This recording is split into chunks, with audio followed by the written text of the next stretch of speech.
馬草泥殺入議會，舌戰自由黨。立法會政改小組尋日開第2場公聽會，咁相比起上星期嗰場就平靜啲啦。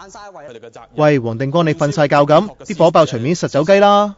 我今年33歲，專登着翻母校嘅校服嚟，就係想帶大家一齊時光倒流16年。16年前呢，當時嘅唐議員信言旦旦，但係16年後作為司長嘅時候呢，佢就話冇共識啦。咁究竟我哋等多幾多個16年啊，社會先至會有共識呢？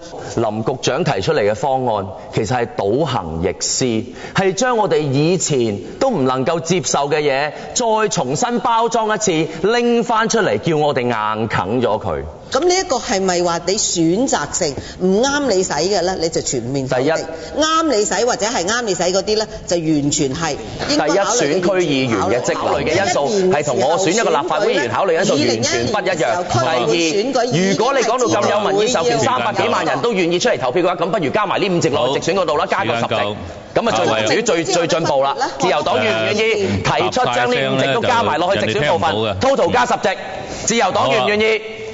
唔好以為拗完啦，本身係民建聯區議員嘅林文輝就死撐政府嘅方案，有助政黨第2、3梯隊上位，長毛即刻嚟了。即係請教阿林文輝先生，你覺得唔做議員會唔會死啊？我做咗20幾年區議員，我哋從咧雞毛蒜皮由下邊一路做起。你就係咪問佢啊？所謂唔做議員會唔會死啊嘛？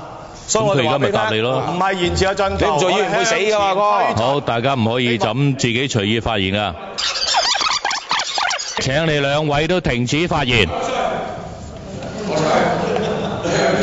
好啦，第一輪問題。真係唔係就係2個開出去㗎。